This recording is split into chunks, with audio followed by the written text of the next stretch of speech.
반갑습니다. 안녕하세요. 오늘은 일단은 이제 국제결혼 생각하시는 분들이 제일 중요한 게 뭐냐면 업체를 이제 알아보는 것도 중요한데요. 일단은 과연 내가 국제 결혼할 이제 자격이 되는지 이제 그거부터 먼저 알아보셔야 돼요. 제일 먼저 이제 회사 통해서 하게 되면은 이제 서류들을 받거든요. 혼인관계증명서, 그리고 재직, 사업자 등록증, 그리고 범죄 경력 회신서, 그리고 건강진단서, 이렇게 서류를 받는데, 일단은 그 외에도 제일 중요한 거는 일단 소득 금액이에요. 소득 금액. 다른 거에서 문제 생기는 건 없답니다. 이제 소득 금액인데, 일단은 이제 직장인들은 크게 문제가 안 돼요. 어차피 회사에서 이제 4대 보험이랑 이런 거 다 들어가기 때문에 큰 상관은 없는데, 뭐 자영업자분들, 또 일용직, 프리랜서 이런 분들이 조금 이제 문제가 되는데, 자영업자분들은 뭐 매출은 뭐 1억 가까이 되시는 분들도 실제로 잡히는 금액은 그게 얼마 안 잡히더라고요. 이제 그러다 보니까 나중에 이제 비자 접수할 때 그게 문제가 돼요. 그거를 이제 회사에서 미리 이렇게 이제 상담할 때부터 다 얘기를 해줘가지고 그렇게 준비하시면은 이제 큰 문제가 없는데, 혹시라도 소득 금액이 안 되면은 이제 그 소득 신고를 좀 더 해야죠. 이제 준비를 하실 때 그거를 미리 이제 종합소득세 신고할 때 그걸 좀 미리 좀 이렇게 높게 해가지고 해놔야 됩니다. 그래야 나중에 문제가 없어요. 그래서 이제 뭐 소득 금액 이렇게 안 되시는 분들은 뭐 방법은 여러 가지가 있어요. 또 이렇게 북부하고 남부하고 서류 준비하는데 뭐 많이 틀린 건 아닌데 조금 이제 틀린 그 서류가 좀 있습니다. 그래서 만약 소득 금액이 안 될 때는 뭐 이제 뭐 의료보험 통장 내역 1년치 재산, 그리고 재산, 또 이제 부모님하고 이제 동거 여부. 만약에 정말 소득 금액이 안 되시는 분들은 미리 그거를 다 서류, 그러니까 주소지를 부모님 앞으로 이렇게 같이 해놔야 돼, 등본상. 그래야지 나중에 이제 그걸 가지고 부모님 이제 소득 합산을 할 수가 있습니다. 그걸 막 이제 서둘러가지고 하다 보면은 이게 꼭 사고가 터져요. 그리고 또 인정을 안 해주고 그런 문제가 생기기 때문에 일단은 국제결혼 이렇게 딱 준비하시면은 먼저 제일 중요한 거는 그걸 한번 봐야 됩니다. 소득 금액. 그리고 이제 뭐 직장인들은 뭐 솔직히 큰 문제는 없어요. 회사에서 다 이렇게 해주니까. 자영업자분들 같은 경우가 조금 이제 그게 문제가 되더라고요. 그래서 이제 신랑분들 같은 경우는 상담을 하실 때 그거를 회사에 한번 물어보세요. 내 소득 금액이 이렇게 되는데 어떻게 이제 해야 되냐. 그러면 회사에서 업체에서 자세히 좀 알려줄 거예요. 근데 업체에서 그냥 모르시는 또 이제 업체도 있어요, 그게. 그리고 또 무조건 이제 진행만 하려고 괜찮다고 이렇게 하는 업체도 있으니까 그거 한번 잘 따져보셔야 됩니다. 그래야지 나중에 이제 정상적으로 비자 받고 이제 신부도 이제 한국 입국하고 그렇게 행복하게 사실 수가 있어요. 자, 국제결혼 하시는 분들 많이 계시잖아요. 이제 준비하시는 분들 많이 있고, 연말이다 보니까 이제 또 많은 분들이 또 하실 겁니다. 하실 건데, 이제 저는 그래요. 아까 우리 사장님이 소득 금액 부분 이야기 하셨고, 저는 이제 쭉 이야기를 한다면, 제일 중요한 건 그거 같아요. 본인, 너 자신을 알라라는 이야기를 많이들 하시잖아요. 그죠? 그게 이제 보통 이제 좋은 말로는, 좋은 표현으로는 자기 객관화를 해야 된다라는 얘기. 자신의 외모, 성격, 가치관, 그리고 뭐 현실적인 어떤 그런 부분 있잖아요. 결혼관도 있을 거고. 그리고 또 이제 제일 중요한 거는 국제 결혼을 선택한 이유. 내가 왜 국제 결혼을 하려고 했지라는 생각. 그죠?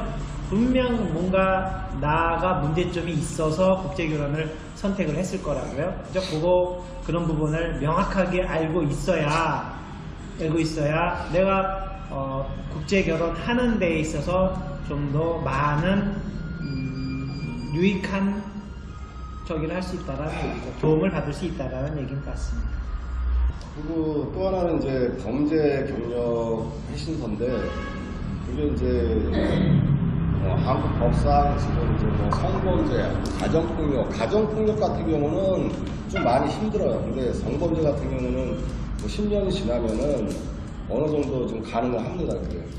그리고 제일 중요한 거는 만약에 이제 회사를 딱 떼어봐가지고 그런 문제가 있으면은 그거는 이제 미리 좀 회사에다 얘기를 해가지고 업체죠.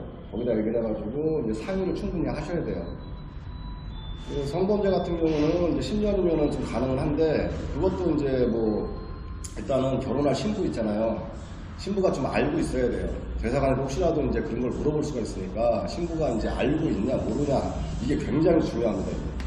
그래서 이제 맞선 볼 때 뭐 저희 같은 경우도 그렇고 대부분 그런 얘기를 다 해줘요. 미리 신부한테도 얘기를 하고 뭐 신부도 이제 과거니까 뭐 이해하는 또 여성들도 많아요. 무조건 뭐 솔직히 한국은 그렇잖아요. 뭐 요즘에는 막 이렇게 시선 폭력 이제 뭐 손짓만 딱 저기 했는데 그거 가지고 뭐 성범죄를 막 신고를 하고 그런 게 많기 때문에 이제 이쪽에서 충분히 이제 그 신부들한테 얘기를 하면은 뭐 대부분 많이 이해들 합니다. 그리고 또 10년이 지나고 지금 이제 과거한 이제 뭐 그런 또 사고가 있을 수가 있으니까 그래서 그런 부분은 이제 회사 측에다가 충분히 얘기를 하시고 뭐 그렇게 진행을 하셔야 돼요. 그리고 지금은 비자 접수할 때 그 범죄경력 회신서를 신랑분들이 뛸 필요가 없어요. 영사관에서 직접 다 조회를 합니다. 그래서 과거 10년, 20년 이런 것까지 나오기 때문에 그건 염두에 두시고 그렇게 진행하시면 될 거예요. 사실 뭐 저도 이렇게 이제 진행을 하다 보면은 뭐 한 20년 그 전에 이제 그런 일이 있는 분들도 간혹 계시더라고요. 근데 뭐 신부한테 그런 얘기를 충분히 다 해주고 뭐 다들 뭐 별 탈 없이 비자 받고 다 이제 들어갔습니다. 그렇기 때문에 그런 부분은 회사 측하고 충분히 이제 진행하시기 전에 얘기를 좀 나누셔야 돼요. 그러니까 본인 상황을 솔직하게 이제 그 진행할 업체 쪽에다가 얘기를 해주시면 돼요. 그래야지 나중에 이제 그런 문제들이 없습니다. 선생님, 저 질문 하나 있거든요. 네, 보통 이제 성범죄라고 하게 되면 뭐 강간이나 폭행이나 뭐 그런 건 당연히 차단이 되는 걸로 알고 있는데 그건 누가 봐도 저기 하는데 우리 신랑들이 고민하는 거는 과거에 그쵸? 그죠? 과거에 그런 집에 갔어. 그래서 걸렸어. 벌금형. 그죠? 거의 다 성매매라고 보시면 될 것 같아요. 성매매. 과거에 그런 벌금형을 가진 사람들, 그 사람들 국제결혼 비자가 쉽게 나올 수 있을까요? 그러니까 좀 전에 내가 얘기했잖아. 그거는 신부가 알고 있어야 돼요. 진짜 중요한 거는. 그러니까 이제 그런 사람들이 많이 걱정을 해서 그런 사람들이 이제 하냐 마냐 못하냐 그런 부분을 많이 이야기하고 있으니까 그거에 대해서 다시 이야기해야 돼요. 그러니까 거기 뛰어보면은 그게 나와요. 뭐 아동 학대 아니면은 이제 가정폭력, 뭐 성범죄 해가지고 벌금 얼마까지 나옵니다. 그래서 그 부분은 잘 살펴보셔야 돼요. 제일 중요한 거는 이제 10년 안쪽으로는 이게 좀 안 나올 수도 있어요. 10년 지나가면은 그래도 이제 신부가 좀 알고 있고 신부가 이해를 하면은 이제 뭐 가능할 수가 있습니다. 그리고 뭐 이제 건강 진단서 같은 경우는 이제 떼어보면은 내가 어디가 이제 안 좋고 그런 게 나오잖아요. 그리고 건강 진단서도 그냥 일반으로 띄면 안 되고 국제 결혼용 아니면 공무원 채용용 해가지고 매독, 에이즈, 정신질환 이렇게 포함해가지고 띄시면 돼요. 그리고 혼인관계 증명서는 이제 어차피 내가 혼자인지 아니면 이제 과거에 이제 뭐 결혼 이력이 있는지 그런 거기 때문에 그 상세를 띄시면 되고요. 그리고 또 한 가지 중요한 게 있는데 만약에 이제 국제 결혼 이렇게 생각하시는 분들 있잖아요. 나중에 이제 뭐 이혼 이제 그러니까 한국 분들끼리 이제 결혼을 해가지고 같이 사시다가 또 이혼하신 분들도 있고 동거하시는 분들도 있어요. 근데 그때는 조심해야 됩니다. 왜 그러냐면은 이제 어떤 경우 보면은 같이 이제 동거해가지고 사는데 여자가 이제 앙심을 품고서 그거를 이제 성범죄 막 이런 식으로 또 신고하는 경우도 있어요. 만약에 이제 아기가 있어. 근데 아기가 있는 데서 만약에 그런 상황이 벌어지면은 이게 아동 학대, 가정 폭력, 성범죄까지 이렇게 같이 3콤보로 들어가야 돼요.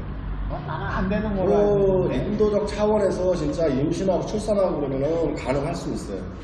그래서 이제 국제결혼 하시려고 딱 이제 했는데 그런 것 때문에 걸리시는 분들이 있어요. 잠깐 이제 어떤 여자랑 동거를 했는데 이제 그렇게 해가지고 이제 또 그렇게 안 되시는 분들도 있어요. 그냥 평상시에 잘 살아요. 평상시에 잘 살아야 될 신랑들. 애기가 부모 앞에서 그랬냐 아니면 자기 둘이 했냐에 따라가지고 이게 좀 틀려져요. 그러니까요.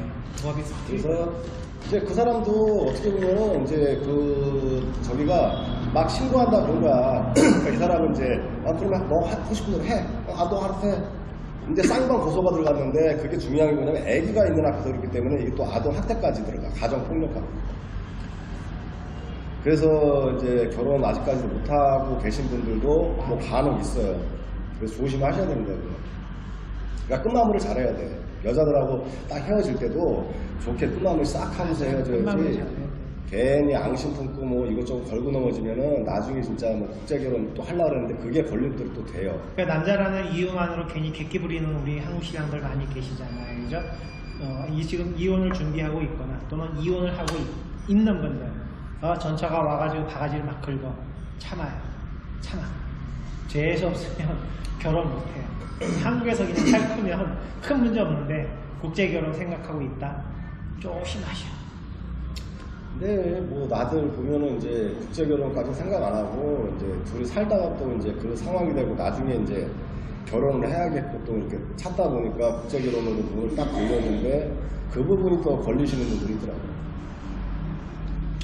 그걸 또 누구는 또 된다 그런 사람들도 있어요. 그런 성범죄 쪽으로는 거기다 그냥 저기네 그냥 아웃이네.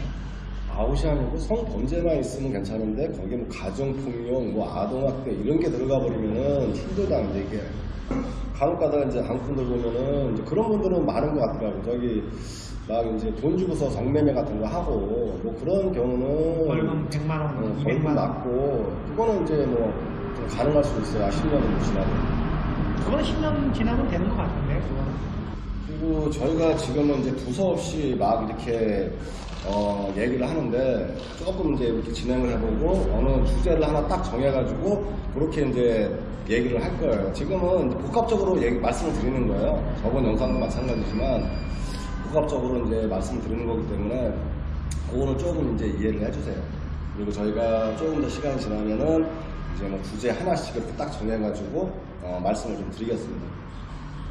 오늘 뭐 제 방송은 여기까지 하고 홈프로 방송은 이제 조금 더 하겠습니다. 아니요? 왜 내가 아니면 말고. 아니면 말고 갑자기 또 아니면 말고가 됐어. 그리고 뭐 다들 국제결혼 뭐 준비하시는 분들 다들 뭐 이렇게 남녀가 좋은 분들끼리 매칭이 돼가지고 행복한 가정들을 뭐 이루셨으면 좋겠습니다. 오늘은 여기까지 하겠습니다. 안녕. 안녕. 다음에 뵐게요. 다음에 뵙겠습니다.